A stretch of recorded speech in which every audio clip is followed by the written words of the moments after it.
Bonsoir à tous, bienvenue sur Watch, la chaîne de l'innovation et notamment sur Andromag. Au menu de ce nouvel épisode, on va partir un petit peu dans le futur puisque Google Maps nous réserve quelques surprises à ce niveau-là.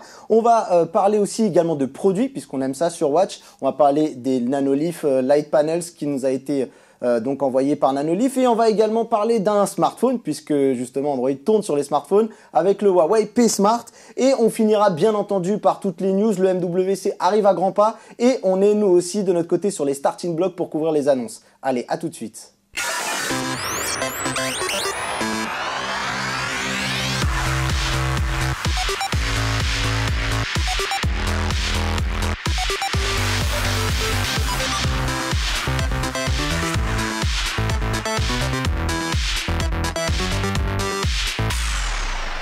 Bonsoir, bienvenue. Alors salut Jason, salut Quentin. Salut Mathieu, ça va? Bienvenue les amis sur cette nouvelle d'Andromag. Salut Quentin. Ça va? Ça va mon Mathieu? Bah oui, de la chaîne YouTube Quentin, tu nous as manqué. Exactement, mais ça faisait longtemps et je suis content d'être là. Et puis on vous l'avait dit il y a 2 semaines, on a demandé à Rudy de revenir puisque c'est vrai qu'on avait été un peu vite sur les annonces du Mobile World Congress et il a accepté. Merci à toi Rudy de nous rejoindre. Toujours un plaisir, et puis bon, je devais pas venir mais finalement bon... Et c'est cool. Je pouvais pas rater ça. C'est cool que tu as réussi à te libérer en tout cas pour venir partager avec nous 58 minutes de pur bonheur sur notre OS préféré mobile, Android. Et du coup, je vous propose les amis qu'on attaque directement dans le vif du sujet, on perd pas de temps. Donc du coup, Google Maps arrive justement avec des nouveautés. Il y a une nouveauté qui est en cours de test aux États-Unis notamment, et c'est réservé à ceux qui sont membres Local Guide. C'est la fameuse réalité augmentée. Alors la réalité augmentée sur Google Maps, c'est pas une nouveauté entre guillemets en termes d'annonce, puisque à la Google I.O. Google avait fait une petite démonstration à quoi allait ressembler le service. On a une petite vidéo justement où voilà, on en parle très bien, magnifique enchaînement Benjamin, merci. Et du coup, regardez les amis, l'idée c'est quoi? C'est que on a souvent tendance à avoir du mal à regarder notre téléphone pour essayer de prendre le chemin. C'est pas ça, c'est notre la puce qui est à l'intérieur de notre téléphone qui nous dirige mal, et le nombre de fois, à chaque fois qu'on lance la localisation, on tourne sur nous-mêmes pour vraiment trouver la localisation et savoir où partir. Et à chaque fois que j'ai un rendez-vous sur Paris, je fais le tour du pâté de maison. Voilà, à chaque fois, parce que je sais jamais où me diriger.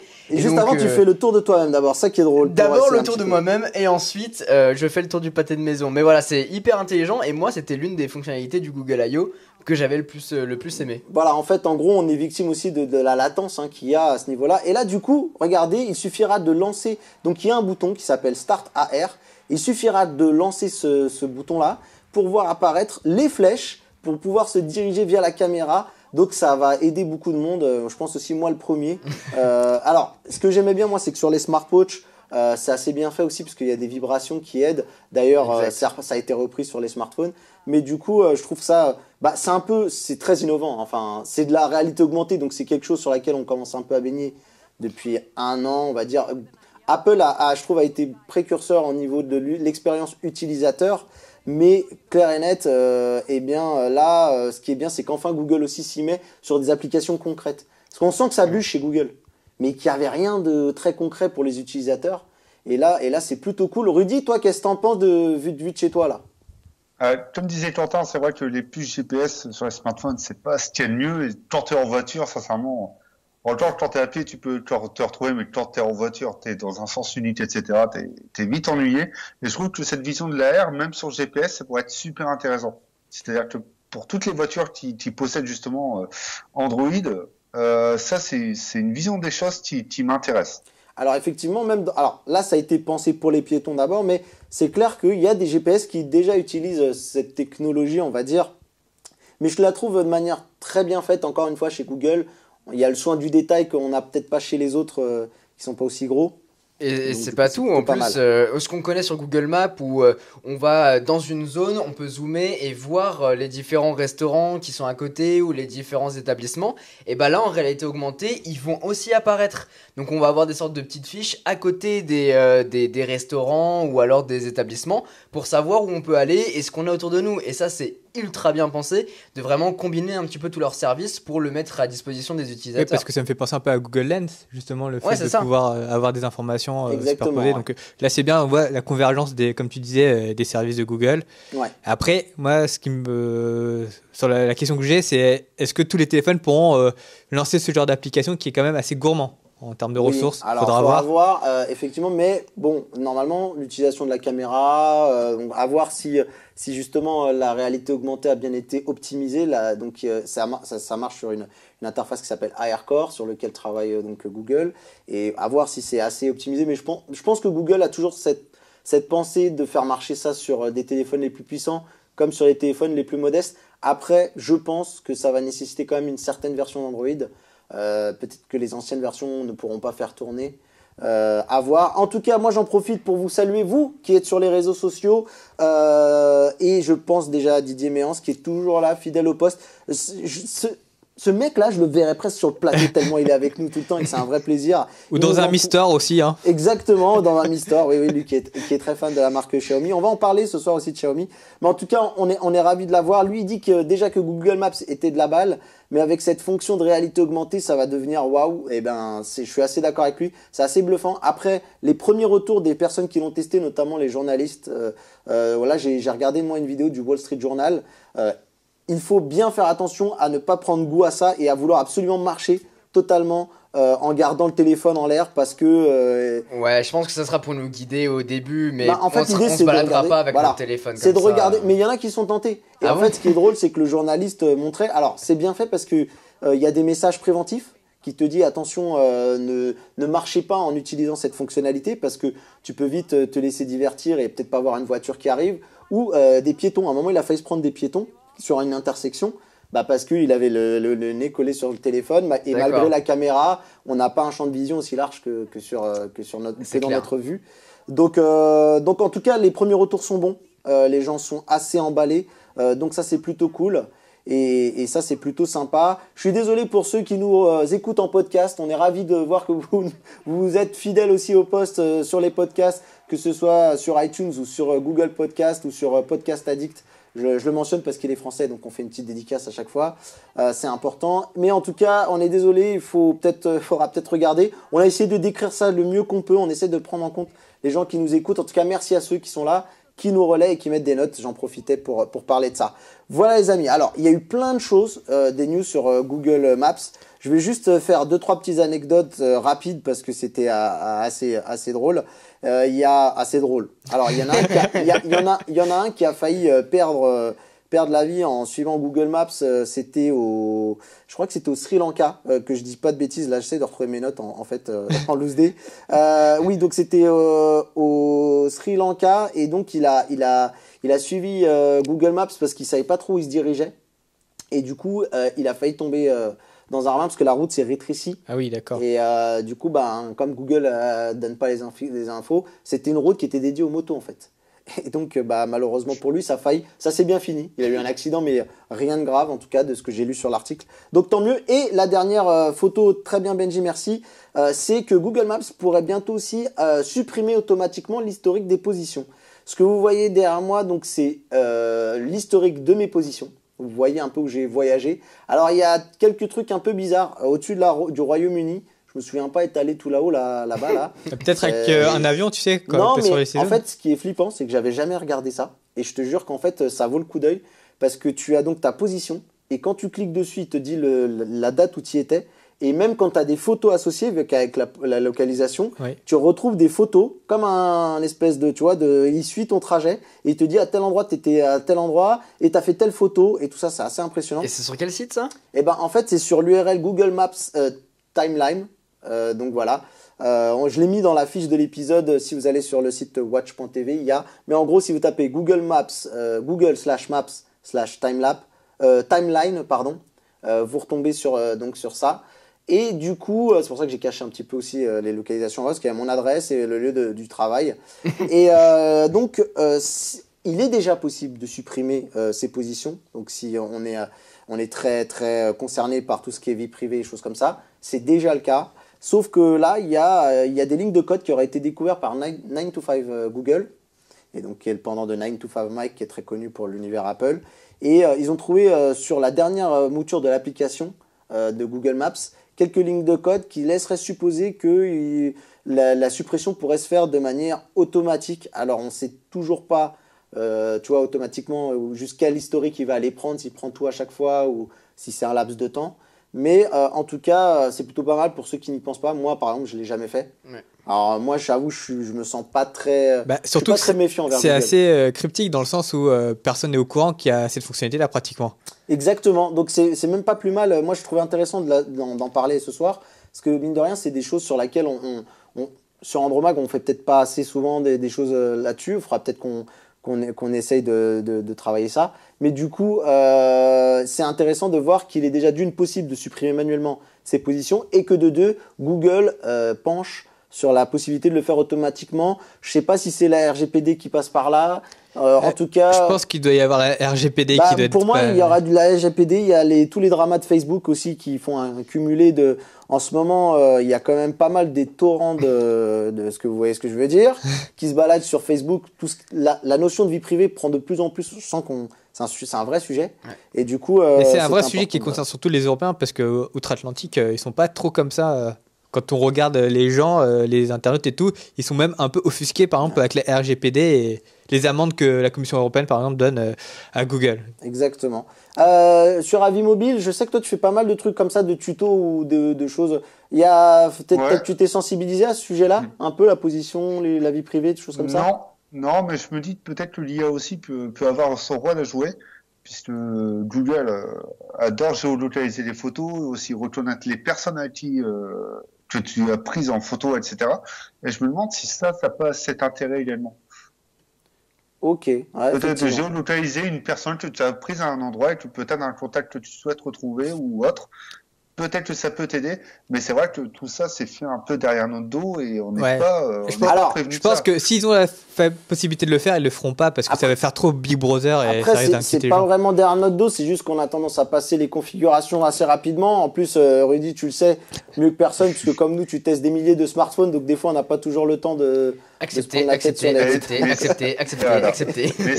Mais c'est vrai que sur Google, on peut retourner dans les paramètres de Google et aller chercher justement certaines autorisations, mais sincèrement, le commun des mortels se moque totalement de ces autorisations. Quoi. Sinon, il faut avoir un BlackBerry. Et aussi, et il faut sinon être fan de spéléologie, donc c'est-à-dire mettre dans les entrailles de Google. Pour aller. Mais il y a plein de choses qui sont en tout cas. Surtout que si tu désactives certaines fonctionnalités, tu peux pas lancer certaines applications de Google où tu auras des fonctionnalités en moins qui peuvent être un peu importantes. C'est un choix. Après, données personnelles versus fonctionnalité. C'est un choix qui se mérite. Je regarde juste s'il y a une petite réaction sur Twitter. Pour l'instant, j'ai rien vu. Je vous propose qu'on avance, les amis. On va parler des produits qui nous sont arrivés. Donc, on a ici le Huawei P Smart dont on va parler et du Nanolith. Allez, on attaque tout de suite. Je sens que j'ai pris un peu au dépourvu. Je ne sais pas si tu avais placé une transition à ce moment-là. Mais voilà, écoute, on est bon. Alors, Quentin, toi, tu es l'homme de la situation. Parce que, en fait, moi, j'ai reçu ça de Nanolith. Mais je voulais tellement en profiter, faire profiter l'émission que j'ai pas du tout osé le déballer pour que justement on fasse un petit unboxing des familles. Et toi, tu vas peut-être nous parler des Nanolith parce que je sais que c'est un produit, c'est une marque que tu connais bien. Alors, la marque, j'ai vu qu'elle est toute récente. Elle date de 2012. Ouais, c'est ça, elle doit avoir 6 ans, un truc comme ça. Et ça a été fait par 3 ingénieurs. Ce qui est très drôle, c'est que du coup, c'est une société qui est un petit peu vraiment internationalisée. C'est-à-dire que c'est pas né en Chine ou machin. Donc ça a été fait à l'université de Toronto. Ouais, c'est canadien. Voilà. Sauf que, en fait, tu vas rigoler, mais il y a 2 Chinois, de ce que j'ai compris. Alors j'espère que je dis pas de bêtises, mais il y a 2 Asiatiques pour être un peu plus sûr de moi. Il y a Jimmy Chu, Christian Yan et Tom Rondinger. Et du coup, la société, j'ai été voir sur Wikipédia, elle a 4 sièges, dont un à Shenzhen en Chine. Elles en ont un à Toronto au Canada. Et je dis une bêtise qu'ils en ont 3. Genre j'avais lu 4, mais 3 alors. Puisqu'il y en a un à Paris aussi. Il a ouvert là cet été, je crois. Exactement. Alors sans doute. Ça, c'était pas indiqué. Et du coup, c'est le siège européen à Paris ? Non, ils ont pris des bureaux. Du coup, ça fait 4 ans ou 3 ans, quelque chose comme ça, que je travaille avec eux. Et ça fait vraiment depuis cet été qu'ils ont ouvert, en tout cas des bureaux pour qu'ils puissent communiquer avec les équipes de Paris, la presse, et puis pouvoir le distribuer. Ah oui, d'accord. Alors moi, c'est ça qui m'a fait un peu tiquer, c'est que ce qui est drôle, c'est qu'ils annoncent 4 sièges, tu vois, des headquarters, c'était indiqué. Donc normalement, tu as un siège et tu as des divisions, on va dire. Ça. Et là, ils annoncent 4 sièges sur Wikipédia, c'est peut-être une erreur.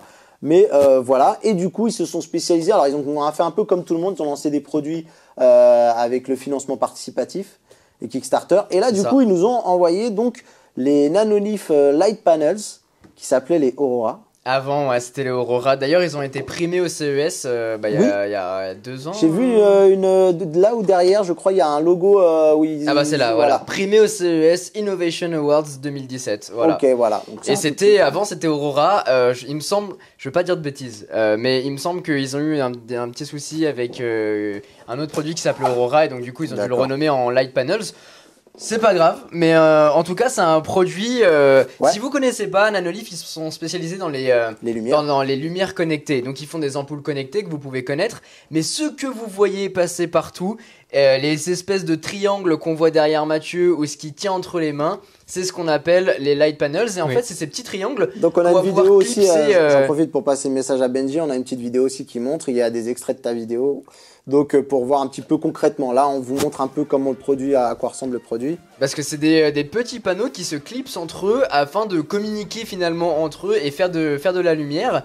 Et ce qui est hyper sympa, c'est que on a des petits, par exemple Mathieu a un pack Rhythm permettant de faire interagir les panneaux avec la musique. Oui. Donc c'est hyper intéressant, donc ça c'est ce qu'on voit directement sur la vidéo. Donc c'est juste un petit module qui se clipse dessus permettant d'interagir avec la musique. Mais ce qui est vraiment sympa avec les light panels et là où repose tout le principe finalement, c'est qu'on peut disposer ces panneaux comme on le souhaite. Ouais. Faire la forme qu'on veut, en rajouter autant qu'on veut. Donc de base on en a 9 dans le pack classique. On peut en acheter d'autres, des packs de 4, de 3 et même combiner plusieurs gros packs comme ça pour en mettre autant qu'on veut. Plus on en met, plus on a de lumière finalement, ça ne s'arrête jamais. Et c'est des. Si on peut montrer. Ouais. Alors, ça, c'est le module. Ça, c'est pas le module pour faire la musique, tu vois. Ça, c'est le module principal permettant d'allumer ou d'éteindre. Et en fait, c'est ces petits connecteurs qui sont sur l'extrémité qui permettent de relier toutes les ampoules entre eux. Du coup, c'est du plug and play.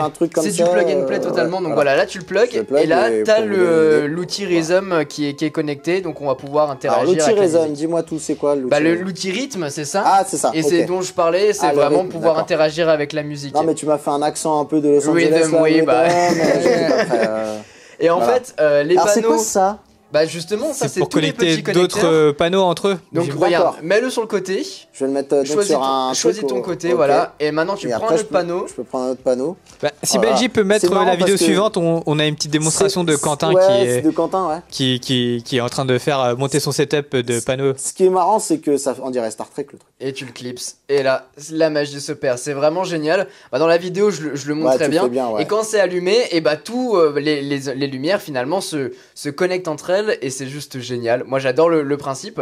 Donc voilà, ça se connecte. Tu peux en acheter autant que tu veux. Et finalement, comment ça s'accroche au mur? Et on a des sortes de petits 3M qu'on va coller derrière chaque petit panneau. Et on clipse ça sur le mur, tout simplement. Ouais, ce qui est bien, c'est qu'il disait qu'il n'y avait pas besoin de percer. Ouais, non, rien besoin de percer. Et moi, ça fait vraiment 3 ans que je les ai installés. 3 ans ou 2 ans. 3M, c'est quoi? C'est des petits stickers, ils sont juste là, tu vois. Et la marque 3M est très. Ouais, voilà, c'est des sortes de petits autocollants finalement qu'on met derrière chaque panneau. En général, on en met 3 histoire de bien sécuriser le tout. Mais moi, vraiment, ça a pas bougé de chez moi, ça tombe pas du tout. Il y a des petits accrochages parce qu'en fait, le fil est assez long. Donc là, on a une partie du connecteur avec une longueur de câble assez importante. Mais on a aussi un autre boîtier dans la boîte permettant de faire courir le câble si jamais on veut laisser le mur tranquille. Et j'ai une question, mais juste d'ordre esthétique. Mais du coup, là, le connecteur, donc du coup, ça c'est pour connecter donc, le panneau. Mais du coup, à la prise, tout simplement pour connecter la prise, il est comment? Je veux dire, quelle taille il est. La longueur, ouais, ouais. ça doit faire quelque chose comme 2 mètres, Ouais. quelque chose comme ça. Tu vois, regarde, là je suis en train de les mettre sur le Ah oui, mur, d'accord. en les clipsant et en les collant. Et ensuite, le câble est du coup en dessous. Et je l'ai fait courir en fait le long du mur et par terre pour pouvoir le relier tout simplement.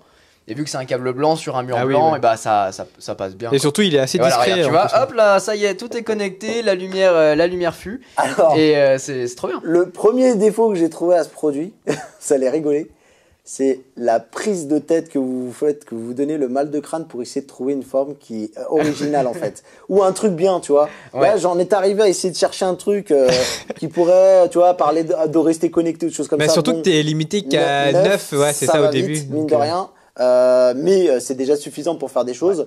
Mais après, tu cherches à essayer de faire le truc plus original et en fait, tu vas sur Internet et tu regardes et il y a déjà tellement trop de choses qui ont été faites. Ah ouais, tu te c'est dis, incroyable. je vais jamais trouver. Donc c'est pas mal. Le second Le point, prix. on va dire compliqué, c'est le prix. Après, bon, je trouve quand même que ça pourrait valoir, enfin, ça vaut son prix, quoi. Bah, en fait, moi, pour être tout à fait honnête, Ouais. j'ai un light panels dans mon salon et ça éclaire vraiment bien. C'est pas une lumière d'appoint ou comme un bandeau LED qu'on peut mettre sur un mur. Ça éclaire vraiment. Donc, si on veut faire une bonne lumière secondaire dans sa maison, c'est-à-dire on a un spot de lumière, et bah ça peut faire le taf sans aucun souci. Mais effectivement, ça représente un prix. Après, c'est totalement connecté avec Apple HomeKit, avec Alexa, avec Google Assistant. Donc, on peut totalement le piloter. Ouais. Bah, On peut je crois changer que- les couleurs de façon aléatoire. On a une C'est petite vidéo de contrôlable. démonstration justement de Mister Perrier, notre ami suisse. On a pu faire un petit extrait justement de cette application Ouais. pour Il y montrer a comment. l'application, donc c'est dans la vidéo que j'imagine juste après, c'est ça? Tout à fait, Mathieu. Ouais, il est là, notre ami, Voilà. on l'embrasse. Du coup, il fait son petit setup lui aussi, et après voilà, il Et fait voilà, une et petite dans démonstration. l'application, ce qui est sympa, c'est qu'on peut régler vraiment la lumière par panneau. Et tu peux régler aussi l'intensité indépendamment des panneaux. ou- Indépendamment. L'intensité, ouais, je crois qu'ils sont indépendants. Bon, de toute façon, en général, on le fait pas. Oui, non, clairement. Mais après, on peut mettre des petits trucs. Voilà, là, c'est par rapport à des rythmes finalement de lumière. On peut accélérer ça, on peut le contrôler de A à Z. Et ils ont du coup le light panels, mais ils ont aussi d'autres panneaux qu'on peut avoir ou ce qui s'appelle les canvas. Et là, ils sont tactiles en fait. Ah ok. Et chaque panneau, on va pouvoir les toucher pour interagir avec sa maison. Une Apple Watch sur Andromaque, mon Dieu! Sacrilège!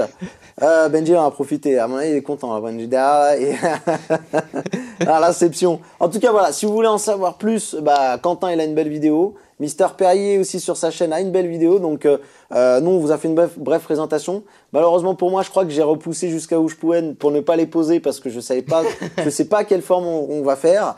J'espère qu'on aura l'occasion avec Jason de vous faire ça pour rester connecté. Voilà, pour cette présentation d'Ernst Leaf, on a dit le prix, hein, 300... C'est 349, mais je veux pas dire de bêtises, c'est à vérifier. Après, c'est disponible un petit peu partout, et c'est vrai que essayer de choper des moments comme le Black Friday et tout, bon là c'est un peu trop tard, mais essayer de choper des moments de solde, en général, on peut trouver des bonnes offres Nanolife. Exactement. Alors moi, j'avais cru voir que ça avait un peu baissé au niveau du prix. Et bah c'est 199,99 le kit que t'as ici. Que j'ai ici. Donc très 200 bien. euros, voilà. Avec, Voilà, du ça a coup, baissé, parce que c'était Ça a beaucoup baissé plus par cher. rapport à avant. Donc ouais. ça, c'est vraiment pas mal.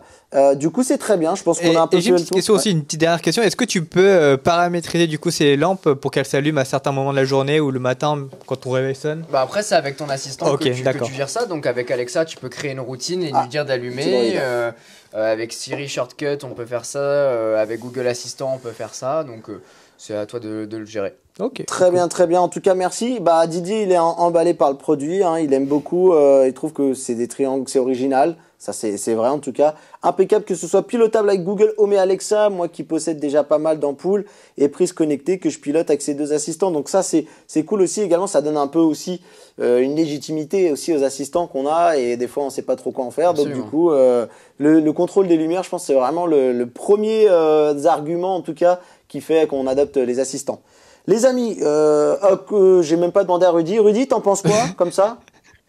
Alors, je trouve ça super sympa. Par contre, j'ai pas la déco adéquate pour ça. Mais justement, je cherche à déménager pour avoir une pièce juste pour un petit studio, quoi. Et c'est le genre de lumière qui m'intéresserait. Par contre, c'est vrai qu'on le voit de plus en plus.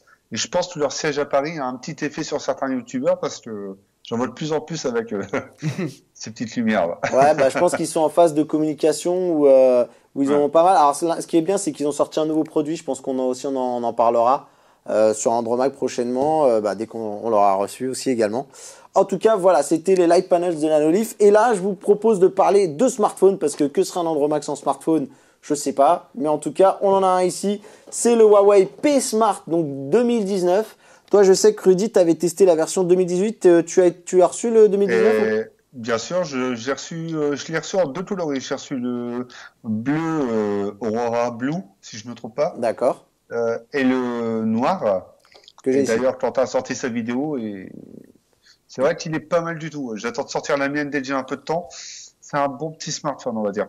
Bon, en tout cas, il prend les traces de doigts, les amis, pour commencer. Et Quentin, alors, Rudy, toi, tu as les specs, je crois, de ce téléphone. Tu peux nous en dire un peu plus? Alors, deux têtes. Si je me trompe pas, il a un Kirin 710. Exactement. Donc, en fait, c'est plus ou moins le Honor 8X avec la vision de Huawei. Donc, le Kirin 710, 3 Go de RAM, 64 Go de stockage, si je me trompe pas, ou 32. Je sais plus. 32 ou 64. Ouais, alors ça doit être, je pense que ça. Alors attends, je vais aller regarder, tiens, j'en profite. C'est vrai qu'on a très très bien préparé cette émission. Benji, non, juste la photo que tu montres, c'est pas le P Smart. C'est pas le P Smart, là, on est sur le P30, il a pris un peu d'avance. Mais en fait, on a reçu le téléphone là récemment, donc je sais pas si on a eu le temps de préparer les. Ouais. Alors j'ai 64 Go moi sur le stockage ici. C'est ça. Au niveau de la RAM, est-ce qu'on a quelque 3 chose Go. Ça doit être 3 Go, ok. Je te crois. De RAM et la batterie, c'est 3000 quelque chose. Alors, 3400 mAh, 3 Go de RAM, on a un Kirin 710, 13 mégapixels, du 80 pour filmer. Alors, 13 mégapixels à l'arrière, à l'avant? Alors, on a un 13 mégapixels à l'arrière avec un autre capteur de 2 mégapixels en dessous pour avoir un peu de profondeur de champ quand on veut faire des modes portrait. C'est tout. Et à l'avant, je vais pas dire de bêtises, mais c'est 8 mégapixels, voilà, je crois. Très bien. Ok. C'est un téléphone, donc, vous l'aurez compris, milieu de gamme. Moi, je dirais plutôt. Entrée. On a toujours eu ce débat, Mathieu, mais c'est vrai que moi, de mon côté, c'est 200 €, entre 200 et 250 €. Pour ce prix-là, je le mets dans un bon entrée de gamme. Alors moi je dirais plutôt que le 8X il est plus orienté milieu de gamme aussi par rapport à la façon dont il est travaillé, le matériau utilisé. Alors là c'est du plastique. En fait le P Smart se veut milieu de gamme sur les specs mais pas sur les matériaux employés et je pense que c'est ça qui le descend en gamme également. D'accord, ok. D'accord. Mais c'est vrai que le Kirin, alors il y a deux écoles, Kirin et Kirin. Je vous laisserai seul juge. Le Kirin 710, c'est une puce, je dirais, en termes de performance, qui est plus orientée milieu de gamme. Ça sera un petit Snapdragon 600 dans la série 600, 626. Tu es d'accord avec moi, Rudy? Pour moi, c'est ça. Pour moi, c'est ça, ouais. Plus ou moins. Oui, parce non, mais plus ou moins. Huawei ne souhaite pas faire d'entrée de gamme, et c'est eux qui le disent eux-mêmes. Ils bannissent l'entrée de gamme mais ils en font indirectement donc en fait c'est un peu compliqué. Le P Smart il remplace un peu le P8 Lite, en bref cette gamme là qui visait vraiment le fait d'avoir un entrée de gamme et au final c'est un milieu de gamme avec dans le cœur d'un entrée de gamme. C'est un peu compliqué de positionner. Ok, alors on va rentrer dans le vif du sujet parce que bon, cette bagarre de fiches de spec elle est bien drôle. Mais concrètement, qu'est-ce que ça donne? Toi, Quentin, qui a pu jouer avec et donc tu as fait un test, si tu peux nous résumer un petit peu. Donc les gens, vous pouvez aller voir quand même sa vidéo, ça vaut le coup. Globalement, qu'est-ce que tu en as pensé de ton expérience utilisateur? Parce que c'est vrai que Quentin, dans ta chaîne, tu présentes toujours que des téléphones qui coûtent cher. Oui, il y a que des téléphones qui coûtent cher, donc il faut un peu contrecarrer tout ça. Mais moi, ce que j'aime beaucoup déjà avec le P Smart, c'est son écran. Il a un écran 6,21 pouces, mais c'est un écran qui est quand même lumineux. Ouais. C'est un écran qui est très grand et avoir ce genre d'écran sur un téléphone qui coûte entre 200 et 250 €, c'est hyper appréciable. C'est vraiment hyper appréciable. On a une encoche, mais qui est vraiment minime. On a juste finalement l'appareil photo parce qu'il n'y a que ça qui rentre dedans. Donc ça, c'est super cool. Et donc voilà, très bel écran. Pour le coup, j'ai pas été déçu. Et là, ouais, c'est vrai parce que tout à l'heure, je trouvais que ça va cramer un peu. Donc j'ai volontairement baissé la luminosité, mais on va la réaugmenter. Et c'était au milieu tout à l'heure. Là, je vais la réaugmenter. C'est vrai que regarde, on voit plus rien. Ah oui, il est très lumineux. Oui, on voit. Je pense en plein soleil, il y aura pas de souci. Regarde la caméra. Regarde, si je le place à côté des lumières, bon là, je le tourne, voilà. Mais on se rend compte, c'est très lumineux et puis l'affichage est très très propre en tout cas.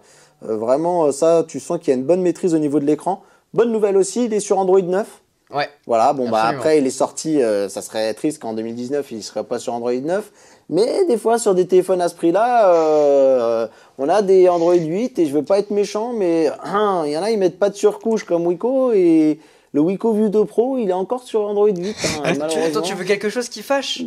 Retourne le téléphone. Ah monsieur. oui. Non, Alors, en dessous. En dessous, oui. Les Ah oui. haut-parleurs. Non, à côté. À côté, ah oui. La Oui. micro. Alors, en parlant USB. de retour vers le futur, vers le passé, ça oui, micro USB.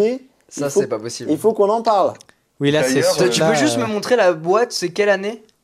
Ah, parce que c'est... 2019. Ouais, c'est marqué en 2019. plus là. Ah, c'est- regarde, ok, d'accord. 2019. Mais Alors, bizarrement, le Honor 8X, il avait avec le même socle, il a un port micro USB également. Je me demande si le port micro USB, il n'est pas dû au socle Ouais. et pas plutôt à une question de gain de place. Parce que le 8X, je m'attendais à un gain de place par rapport au petit menton et au final, non, ça confirme bien que c'est le socle non, qui mais tu supporte as raison. peut-être pas une certaine charge. Souvent, quand il n'y a pas de, quand c'est de l'USB, de la micro USB, c'est que ça vient souvent du processeur qui gère pas. Ça fait quand même économie de bout de ficelle, hein, comme ça, vu comme ça, c'est un peu triste. Alors, Jack est là, c'est une Ouais. bonne nouvelle pour ceux à qui c'est important de le savoir. Alors après, au niveau des qualités, donc tu étais en train de donner bel écran, prise en main plutôt pas mal, même si l'écran est un peu allongé, mais en tout cas au niveau sur les côtés, c'est assez Bah, propre. après, c'est vraiment personnel, mais moi, c'est vrai que c'est le format que j'adore et c'est l'un des téléphones qui a le meilleur format à mon goût. En termes de. Qu'en fait, en prise en main, on peut vraiment l'utiliser de A à Z, on peut tout faire avec. Et l'écran est très long et pas très large, donc quand on l'a en main, finalement, on n'a jamais la main qui va déborder et faire limite tomber le téléphone. D'autant plus que c'est du plastique à l'arrière, mais c'est du plastique assez glissant. Donc, donc moi, là, je on a trouve vraiment que le plastique, une très il est pas bonne- glissant. Ouais, moi, t'as les mains Enfin, moites. Peut-être. Il a, J'aime bien il a les mains collantes. la bataille d'arguments, tu vois. Non, mais. Didier sur Twitter, il vote pour Kirin, pour Jason et. Et juste une question, Mathieu. Est-ce qu'il y a une coque qui est fournie avec le téléphone ou pas? Alors, j'étais en train de regarder, non. Ok, Bah, d'accord. je pense que Après, oui, parce que c'est- la boîte elle est hyper épaisse, mais je Ah, pense qu'on attends, a, j'ai on pas a été- le kit de presse. Alors, j'ai sur pas le été charnier. vérifié. Ah oui, ouais, parce Alors, que moi, là, je l'ai- effectivement, la boîte, elle est assez Ouais, épaisse. alors donc je après, pense- au prix où il coûte, donc c'était dans les 250 €, hein. Ouais. Je suis pas sûr, moi. Tu veux dire Alors, quelque chose, Rudy? Je sais pas si c'est la version presse que j'ai reçue également, mais dans les deux boîtes, j'ai reçu aucune coque. Et sur le Mate 20 Pro, il n'y avait pas de coque non plus. Donc, est-ce que Huawei, justement, s'interdit de mettre des coques, mais juste poser un film? Parce que moi, j'avais, sur les deux versions, j'ai un film de protection, mais j'ai aucune coque. Bah, en tout cas, Wow. Sur le P20 Pro, t'as une coque, toi, non? ouais, il y a une coque. T'avais- Non, Mais le j'avais mec- pas de coque. Ah, t'avais pas de coque Mais fournie après, avec? du coup, c'était parce qu'on avait des exemplaires de presse. Ah oui. Ils les avaient Mais je pense que sortis c'est un ça. petit peu. Je pense que doit y avoir une coque parce que Parce si que jamais ouais. vous n'avez pas de coque sur le P Smart, faut en mettre parce que le dos est très très très rayant. On peut. Moi, je l'ai utilisé quotidiennement pendant une semaine et après pour pouvoir publier mon test. Mais en fait, je l'utilisais du coup, je le mettais dans ma poche, en contact de rien du tout, et je le posais juste sur mon bureau ou sur ma station de recharge.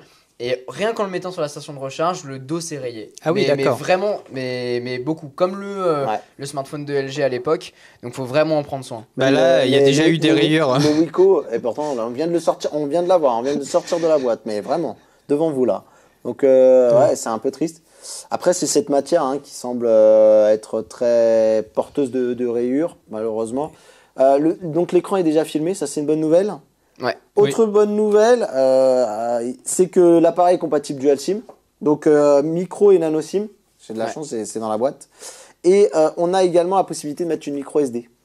Donc ça c'est pas mal. Micro SD, hein, pas parce que Huawei a aussi leur format propriétaire, le nano micro SD. SD, Ok. là. Donc ça c'est Micro bien. SD. Non mais pour un téléphone à ce prix-là, je pense qu'ils se disent que les gens ils mettront pas. Oui. Tu sais si la carte elle coûte aussi cher que le téléphone, du coup ça peut être compliqué. Et du coup t'allais nous parler un peu des photos.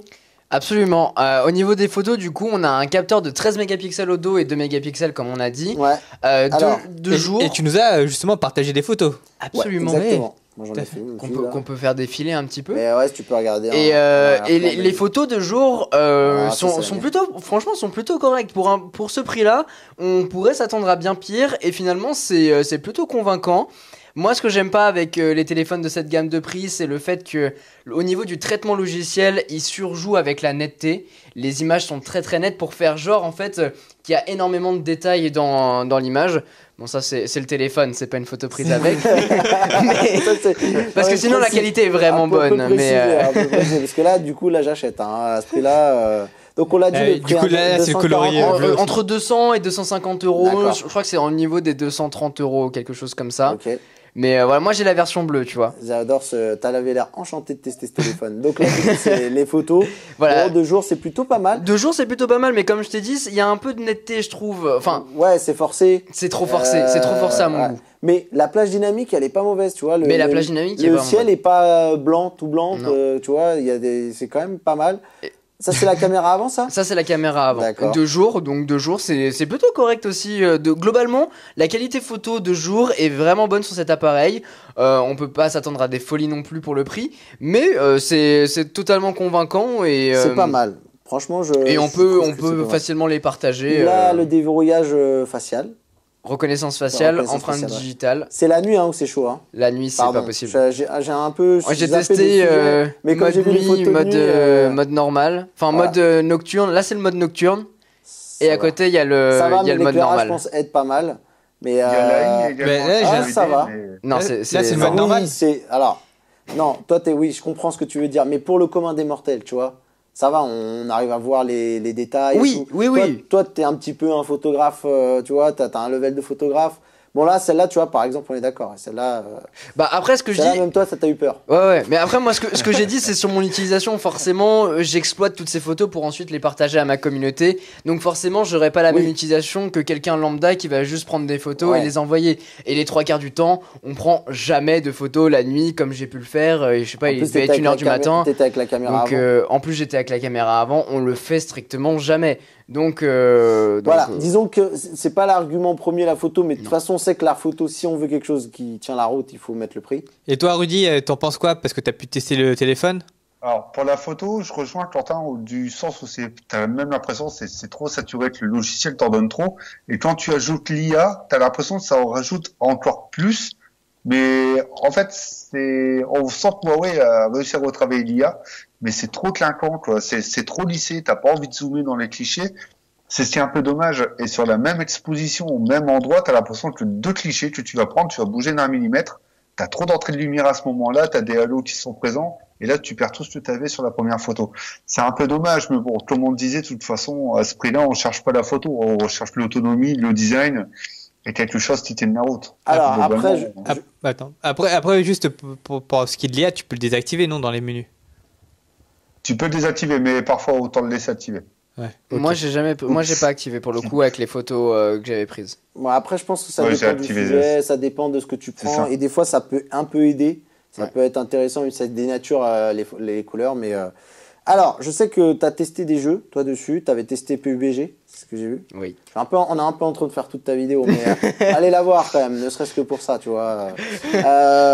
Du coup, bon, il y a eu quelques accroches. Il y a eu quelques accroches, mais après Ça reste jouable. c'est un jeu franchement Ouais. gourmand. J'ai pas pu déjà quand je l'ai lancé, il m'a proposé 3 réglages de base et j'ai pas pu le mettre au maximum de ses capacités parce que la puce graphique ne le permet pas. Mais après, j'ai eu quelques ralentissements pendant que je jouais. Pour être très honnête avec vous, mais après rien de bien Genre de bien pour un adolescent, méchant. quelqu'un, un parent ouais, qui veut payer un téléphone. C'est sympa. ça, je pense que c'est passe. totalement ce qu'il faut Ça pour peut une passer. personne comme ça. Il y a eu des ralentissements, après c'est pas ce qui m'a le plus choqué, et les 3 quarts du temps, encore une fois, on va faire du YouTube, des réseaux sociaux, du Netflix, et là il y a aucun souci, on peut faire du multitâche, c'est pas bien grave. Pour finir, je sais ce qui t'a choqué. Il y a quelque chose qui t'a choqué. Gravement d'ailleurs. Dis-moi tout. Le haut-parleur. Le haut-parleur. C'est même pas sur dans le ma bon vidéo parler, justement en fait. j'ai fait les Il y a un comparatifs, test. mais Alors, on n'en dira pas plus, comme ça on enverra les gens aller voir Très ta bien. vidéo. Le haut-parleur, en tout cas, ce n'est pas son point fort. Voilà. Non. Mais Non. après, on vous laissera aller voir l'étendue de la performance ou pas. Mais par contre, pour c'est faire pas- un petit point sur un truc positif quand même, parce qu'il y en a, c'est l'autonomie. L'autonomie est excellente. D'accord. Vraiment est excellente pour une utilisation même intensive en jouant à PUBG par exemple. L'autonomie est vraiment bonne. Elle se place parmi les meilleures. Ah oui, d'accord. Donc On va dire, pour finir, vous allez me dire si vous êtes d'accord, Rudy, Quentin, un bon rapport qualité-prix, oui ou non? Moi, je ne l'ai pas testé, donc toi, tu vas lire. Ouais. oui. Rudy, Ouais, franchement, ouais, Huawei fait ça à chaque fois, et sur ce type de produit-là, ils sont très très forts. Est-ce que tu aurais, toi, juste une alternative, tu vois? Est-ce que Xiaomi fait pas mieux, juste comme ça, à ce prix-là? Bah, moi, je dirais plus que le Honor 8X, c'est un gros concurrent interne, quoi, parce D'accord. que je le trouve même un peu mieux optimisé, tout Ok. simplement. Très bien. Bon, bah Mais voilà. effectivement, moi on m'a dit beaucoup Xiaomi. Sous ma vidéo, on m'a dit beaucoup. Regardez la vidéo, regardez les commentaires. Il y a Voilà. beaucoup de concurrents chez Très bien. Xiaomi, apparemment, qui sont dans la même gamme de prix, qui pourraient faire des choses un petit peu mieux. Mais chez Huawei, en tout cas, c'est un très très bon rapport qualité-prix. Ok les copains, je vous propose qu'on avance parce que il nous reste une dernière partie, elle est quand même assez costaud. On va parler des news et on va parler Mobile World Congress.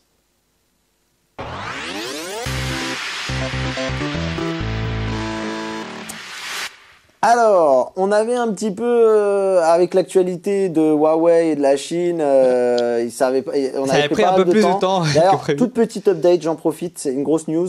Apparemment, il semblerait que ce soit pas encore officiel, mais que l'Angleterre ne bannirait, en tout cas, dirait que entre guillemets, la gestion de la 5G Huawei est gérable dans le pays, donc il se pourrait qu'il ne soit pas banni totalement de l'Angleterre, ce qui est un coup dur parce que l'Angleterre, on le sait, c'est un allié particulier des Américains. Donc voilà, c'est une news qui est un peu toute fraîche, qui a été annoncée par un journaliste dont j'ai oublié le nom, je suis désolé, un journaliste je sais plus, je sais que j'ai retweeté le truc, je vais essayer de le retrouver, mais on va avancer, on va parler Mobile World Congress, et du coup, qui veut se lancer pour le Galaxy S10 et les objets connectés? Rudy, t'es chaud? Ouais, Allez, c'est parti. Allez, Apparemment, il y aurait 3 versions du S10, oui, le E, le S10 et le S10 Plus. Donc, tous les 3 auraient le nouveau processeur de chez Samsung, donc le Exynos 9820, toujours meilleur, plus performant, meilleur en autonomie apparemment également. J'attends de voir ça. 6 Go de RAM. On aurait une version, donc le S10e serait avec un écran de 5,8 pouces, 6,1 pour le S10 et pour la version Plus 6,4. Les batteries, pareil, on partirait à partir de 3100 mAh. Samsung n'ose pas passer les 3400. alors juste pour préciser, les photos qu'on voit, c'est des photos, alors nous qu'on a reçues même de notre côté par Mobile Fun, parce qu'ils s'en cachent pas. Et donc Olixar, c'est un accessoiriste, donc il fait des coques pour les smartphones. Donc les rendus que vous voyez ici, ce seraient les rendus qui nous ont été fournis donc par Mobile Fun et l'accessoiriste Olixar. Voilà, c'était juste, je voulais préciser pour que les gens c'est comprennent. pas des images officielles Voilà, on n'a encore. pas des images. On a une des images des produits véritables parce qu'il y a eu un journaliste. Alors il y a eu un screenshot d'une vidéo d'un journaliste qui arrive et du coup elle a été dévoilée donc sur les réseaux sociaux chinois. Il y a le P-Smart qui sent qu'on parle plus de lui. Je sais pas si on peut la montrer, Benji. Alors je sais pas si tu vas arriver à la trouver. Est-ce que tu l'as? Je l'ai mis, mais du Voilà. coup après. Est-ce que tu vas la trouver? Bon, je te laisse continuer. Ah, Voilà, voilà, ici, c'est exactement. celle-ci. Donc ça, c'est une fuite sur les réseaux sociaux chinois. Et donc, on sent qu'il y a des journalistes qui ont déjà eu les produits en main. Voilà, c'est tout ce que je voulais Ça, c'est mentionner. sûr. Pardon, Rudy. Donc, T'inquiète tout est pas. sur la batterie. Donc, ouais. Donc, le 3100 mAh pour le S10e, 3300 pour le S10 normal, et pour le S10 Plus, je n'ai plus ça en tête. Sachant que la Donc, version ensuite- E, c'est la version light au final.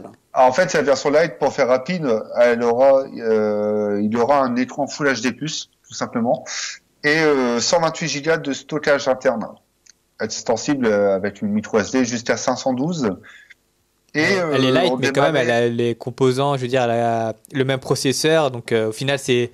Ah. Enfin, En fait, ce qui va les différencier vraiment, je pense que c'est la batterie, et l'écran aussi. la définition, tout simplement. Après, je pense pas que ça ait une grande importance. C'est plus le nombre de capteurs photo, en fait. Les optiques, ouais. Et voir comment Samsung l'a travaillé, parce que j'ai testé le A9, j'ai pas été convaincu. Pour l'instant, Huawei reste pionnier quand même sur la gestion de multiples capteurs. Et quand on va au-dessus de 2, on sent que certains constructeurs pataugent un petit peu. Et je pense que là, Samsung pourrait nous étonner avec ça. Et la deuxième chose qui va changer, c'est ce Infinity O-Display qu'on va enfin voir en Europe. Donc, les écrans percés, ouais. Ouais, ce petit piercing sur l'écran. Ok. Je sais pas encore à quoi m'attendre avec ce genre de téléphone. Par contre, un capteur, ça peut être bien, mais deux, je trouve que ça fait un peu de trop sur la Bah oui, version là, plus. c'est sur l'écran, pour la version plus, t'as un gros. C'est bien ce que j'ai cru espèce voir. de- Ouais. ouais, Il y en a, t'as- il y a deux, il y a un deux. écran percé, mais de Ouais, deux caméras. Mais du coup, quoi. autant laisser une encoche normale au milieu de l'écran que ce Bah, ça truc-là. reste plus discret. Hein. Ouais. C'est vrai que. Ça à choisir, il y en a, ils sont allergiques à l'encoche. Hein. Bah après, la question qu'on pourrait se poser, c'est est-ce qu'ils vont garder leur reconnaissance faciale, reconnaissance d'iris qu'ils avaient jusqu'à présent? Parce que sans encoche, ouais. ça c'est pas possible. Ça, À moins qu'ils arrivent à le mettre sous l'écran, et là ça serait, Voilà. ça serait un franc succès. Du coup, on n'aurait Justement, pas c'est- les capteurs photo sous l'écran, mais on aurait les capteurs d'infrarouge, les choses C'est comme ça. ça. Peut-être. Je le disais tout à l'heure, après, je pense pas que ce sera pour maintenant. C'est le New Infinity Display. Donc, en fait, le New Infinity Display, ce serait de mettre les capteurs sous l'écran. Et Samsung l'a présenté fin 2018. Mais je pense que ça pourrait plus arriver pour la prochaine version de Note, donc fin 2019, début 2020, que pour sur les S10. Et ensuite, il y a le lecteur d'empreintes sous l'écran, enfin dans l'écran, qui sera présent. Et on a pu voir un petit leak avec un gros trou sur le verre trempé, sur le positionnement de l'empreinte. Ça jase déjà sur ça. Et en fait, ce serait à ultrasons. Et comme chez Huawei et OnePlus, c'est un peu un système de photographie, donc ça scanne l'empreinte et ça la reconnaît comme une photo. Chez Samsung, ce serait à ultrasons, comme on avait sur le Honor 10, à part que c'est sous l'écran, et ce serait beaucoup plus compliqué à utiliser avec un verre trempé, ce qui fait que, et c'est là que je rejoins Quentin, c'est quelle est la solution alternative à ça, parce que Apple n'a que la reconnaissance faciale, bon ça reste encore quelque chose de physique, mais sur l'écran, si on n'a que ça sur le Samsung, ça va être un peu compliqué sans faire installer une reconnaissance faciale de base. Alors, comme ça sur fait, tous les smartphones. ça fait longtemps que, je pense que depuis que les Edge existent, que les écrans, les verres trempés sur ce type d'écran, c'est compliqué. Je sais Ouais, c'est qu'on a impossible. tous testé, on a tous abandonné plus ou moins. Du coup, D'accord. c'est peut-être un faux débat entre Ouais, guillemets mais parce après, que le imaginons problème que tu mets est- un film plastique, pas en verre trempé, mais juste un Non, film mais peut-être plastique qu'avec le film plastique, ça fonctionne. Parce qu'en gros, là, pour moi, l'ultrason, le problème, c'est l'épaisseur du verre du verre qui pourrait. qui ok. pourrait être C'est compliqué. ça. À voir, à tester. C'est ça. Là, on suppute. Une dernière chose qu'on peut parler, peut-être, c'est les prix. Donc, moi, j'ai 800 € pour C'est la ça, en version partie. E Lite. C'est ça. Après, on montrait aux alentours de 900 € pour le S10. Alors, j'ai 930 et 1179. Ça serait les prix italiens, si je dis pas de bêtises. Oh. Ouais, il y en aurait même une version jusqu'à 1500 € pour une version apparemment disponible le 19 mars, une version limitée 1 Tera avec 12 Go de RAM. Et là, on aurait le premier smartphone 12 Go de RAM en Europe. Après, Ça me venant de chez paraît bizarre, Samsung, Qu'il j'ai un gros attendait. doute de la part de Non, mais Samsung, Ça te paraît pas bizarre, toi, que Samsung aille dans cette démesure du 12 Go de RAM, alors que d'habitude, c'est plutôt les constructeurs chinois qui font Ouais, mais peut-être pour une version anniversaire. Ouais, mais Peut-être. après, il faut voir au niveau de la qualité aussi de la RAM. Après, je pense que Samsung va miser fort sur ce smartphone comparé au S8 et au S9. Et il y a aussi la reverse charge apparemment qui sera disponible sur Exactement. dessus et qui serait plus puissante et plus optimisée que ce qu'on trouve déjà sur le Mate 20 Pro. ça. Voilà, le Mate 20 Pro, c'est-à-dire qu'il est capable de recharger des téléphones si vous avez la recharge sans fil. Vous collez le Mate 20 Pro avec un autre téléphone et ça recharge. La recharge sans Samsung fil ferait la inversée, même chose. Il se dit que c'est d'ailleurs pour les accessoires aussi de Samsung qui arrivent. On a mis aussi une photo puisque tout a été leaké. On va juste les montrer rapidement. On va pas trop s'attarder sur eux. Donc les accessoires qui sont alors c'était plutôt les accessoires Benji de la montre et les écouteurs. Je sais voilà voilà exactement. Donc on a les Samsung les AirBuds, c'est ça? Gearix, non? C'est pas ça? J'ai un trou de mémoire. Je crois que c'est les Gearix. Ah voilà, on a tout Galaxy Watch. Galaxy Buds. Galaxy Fit et Galaxy Bud, on était... Et On du a coup, fait un ping-pong, c'est bien. Ouais, j'ai eu un trou de mémoire, je suis désolé. La fatigue. Du coup, oui, les écouteurs, il semblerait que le boîtier permette d'être rechargé avec le téléphone, avec du le coup. téléphone. Ah, et le c'est une dernier bonne nouvelle. point que j'évoquerai, parce qu'après, il faut passer aux autres téléphones, c'est la tristesse de perdre la bague rotative sur la montre. On a eu un petit débat sur Twitter là-dessus. Ah ouais, enfin pour moi quand j'ai vu ça, je me suis dit la montre est jolie mais elle est trop classique et c'est pour ça que la Gear S3 Frontier je l'ai prise. C'est juste pour l'anneau, quoi. Et les Ouais. petites gravures dessus. Non, mais en plus, l'anneau, c'était ce qui faisait l'identité et Je trouvais même qu'il y avait de la part des gens qui avaient des Apple Watch, c'était un truc qui leur faisait un peu envie par rapport aux montres concurrentes. Et même par rapport à de l'Android Wear, l'anneau rotatif, plus pour finir, ça apporte quand même une ergonomie bien meilleure, je trouve, que de l'Android Wear où il faut slider sans arrêt pour arriver à nos menus. Alors, dernière info que je voulais donner. Ah, pardon, tu voulais dire un truc, Rudy? Ah non, pas du tout. Non, ok. Non, je sais pas, je t'ai t'enfermais, alors j'ai cru que.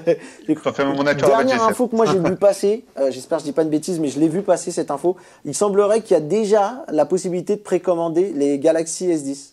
Quelqu'un a vu ça? Apparemment, ce serait vrai.